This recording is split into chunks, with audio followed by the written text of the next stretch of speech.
जय हिंद मेरे प्यारे साथियों। आरपीएफ की नई भर्ती 2026 वाली जो है वो आ चुकी है आपके सामने। कांस्टेबल एसआई दोनों मिला करके लगभग 7500 से अधिक पदों पर ये बम्पर भर्ती होने वाली है। उसके ऊपर हम लोग विस्तार से चर्चा करेंगे और दोनों मिला करके देखें तो 7500 प्लस है। कांस्टेबल में देखें तो लगभग 7000 के आसपास हैं। 10th 12th और यदि आप ग्रेजुएट हैं, इनमें से किसी भी योग्यता आप रखते हैं तो इस कहें कि इस नौकरी के लिए आप एलिजिबल हैं। अलर्ट रहें कि पहले होगी परीक्षा फिर फिजिकल, तो तमाम सारी चीज़ों को समझिएगा। इस वर्दी का सफ़र आज से शुरू हो रहा है और ये सारी चीज़ें आज से स्टार्ट हो रही हैं और बेहतरीन तरीके से दोस्तों आप अपनी तैयारी पे लग जाइएगा। दोस्तों बात करते हैं डिटेल में। आरपीएफ भर्ती 2026 एक सुनहरा अवसर। कुल पद इसमें लगभग 7500 प्लस हैं। बम्पर भर्ती है। कांस्टेबल एसएससी जीडी पैटर्न पर संभावित है होगी कि इसी शायद कांस्टेबल वाली इसके ऊपर हो। और सब इंस्पेक्टर जो एसएससी जो एसआई है वो एसएससी सीपीयू के पैटर्न पर होने की संभावना है।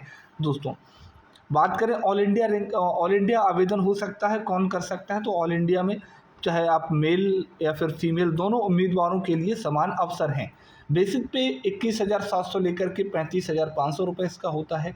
एक्स्ट्रा अलॉटमेंट अलाउंस जो ग्रेड पे और अन्य भत्ते जुड़ करके सैलरी काफ़ी अच्छी खासी आपको देखने को मिलती है। इसकी आरपीएफ को लेकर के बात करें और लगातार आपने देखा नॉर्थ इंडिया में तो इसका वैसे भी बहुत ज़्यादा क्रेज चलता है आरपीएफ का लेकर के। बात करें योग्यता और आयु सीमा की।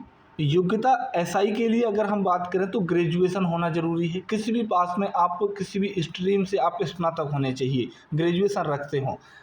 और अगर कांस्टेबल की बात करें तो कांस्टेबल के लिए आप 10वीं पास होना, केवल आप 10वीं पास हैं तो भी आप कांस्टेबल के लिए एलिजिबल हैं। और दोनों में जो एज है वो 18 से 28 वर्ष जो है होती है।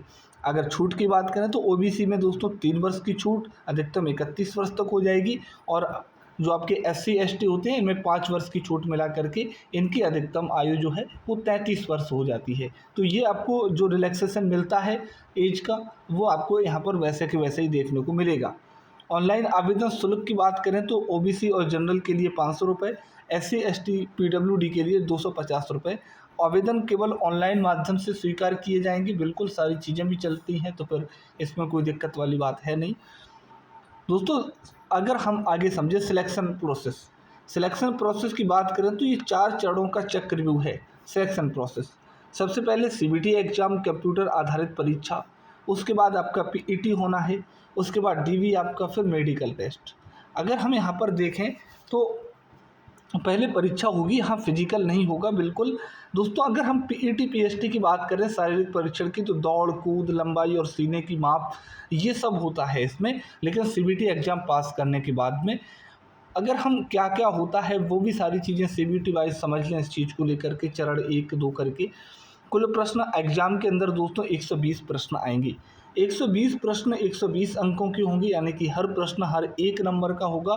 इसमें आपको समय मिलेगा, वो समय रहेगा आपके लिए 90 मिनट, यानी कि 1.5 घंटे में आपको 120 क्वेश्चन करने होंगे, जिसमें 50 क्वेश्चन आपको मिलने वाले हैं जीके के और इसके साथ 35 क्वेश्चन आपका हो गया यहाँ पर रीजनिंग का 35 क्वेश्चन मिलेगा और 35 क्वेश्चन आपको मिलने वाले हैं मैथमेटिक्स के।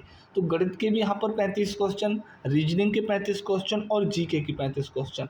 ये कहें कि 3 टोटल सब्जेक्ट हैं और इन 3 सब्जेक्ट में आपको अपना स्कोर आप कर सकते हैं। अब देखिएगा यहाँ पर गौर करने वाली बात है रीजनिंग में 35 क्वेश्चन हैं।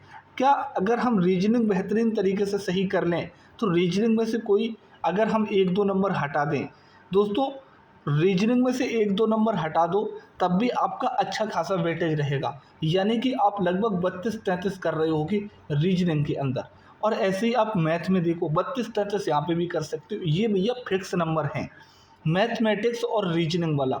मैथमेटिक्स और रीजनिंग फिक्स नंबर हैं, जिसकी मैथमेटिक्स और रीजनिंग बढ़िया है। और जीके भाई सभी की एक जैसी होती है, तो जीके में आप अगर एवरेज हैं तब भी एकदम कोई दिक्कत वाली बात नहीं है। आप इसके लिए आप इस एग्ज़ाम को क्वालिफाई कर सकते हैं। ये चीज़ आपके लिए जानना बेहद ज़रूरी है। और यहाँ पर आप मैथ और रीजनिंग को लेकर के बेहतरीन तरीके से हमारे चैनल पर पढ़ाई की जा रही है। आप लगातार जुड़ जाइएगा, लगातार चीज़ें अपने हक में करिएगा। पूरे के पूरे मार्क्स लेकर के आइएगा, इसमें ऐसी आप कोशिश करिएगा। अगर हम इस चीज़ को लेकर के समझे, बात करें नेगेटिव मार्किंग की, अभी के हिसाब से नेगेटिव मार्किंग जो है वो 1/3 पिछली बार जो रही थी। बताया जा रहा है कि इसमें एसएससी जीडी वाला पैटर्न शामिल हो रहा है, तो अगर ये एसएससी जीडी का पैटर्न लागू हुआ तो फिर ये 1/4 हो सकती है नेगेटिव मार्किंग, फिर 1/4 हो सकती है, लेकिन अभी 1/3 की नेगेटिव मार्किंग है। हाँ, चलिए आगे समझिएगा। मापदंड की बात करें, शारीरिक ऊंचाई की बात करते हैं यहाँ पर, तो ऊंचाई जो है मेल की अगर हम समझें तो मेल के लिए जनरल और ओबीसी के लिए 165 सेंटीमीटर, अगर एसएससी जीडी वाला अगर पैटर्न लागू हो गया तो फिर 170 सेंटीमीटर हो सकती है।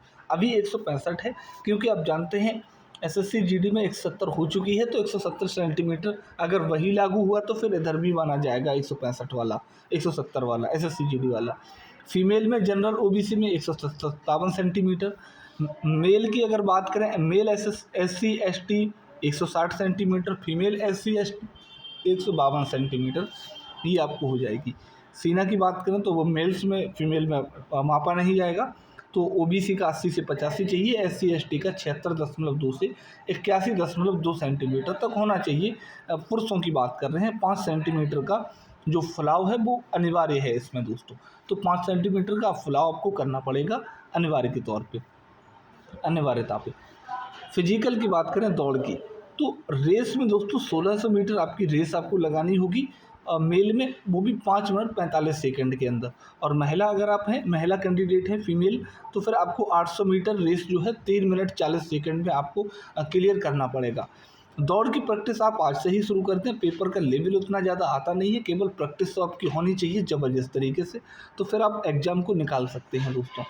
और एग्ज़ाम में आप देखिए ना, जीके है आपके पास में, जीके है, रीजनिंग है और मैथ है। अब 2 सब्जेक्ट तो आपके ऐसे हैं जिसमें आप 100% कर सकते हैं, तो लोग लाते हैं इसमें, लड़के लाते हैं इसमें अच्छे खासे नंबर। बात कर लें आगे की, शारीरिक दक्षता की बात करें, कूद की बात करें, तो लॉन्ग जंप जो होती है, लॉन्ग जंप मेल में 14 फीट, फीमेल में 9 फीट तक। हाई जंप की बात करें तो मेल में आपकी जो 4 फीट की होगी और फीमेल में होती है ये 3 फीट की, और इसके लिए आपको केवल 3 चांस मिलेंगे, maximum 3 chances given for jumps दोस्तों। हाँ जी, केवल 3 चांस मिलेंगे, अगर इस 3 चांस के अंदर आपको कंप्लीट करना पड़ेगा, आपको ये क्वालिफाई करना पड़ेगा, आपको 3 आपको मौके मिलेंगे केवल।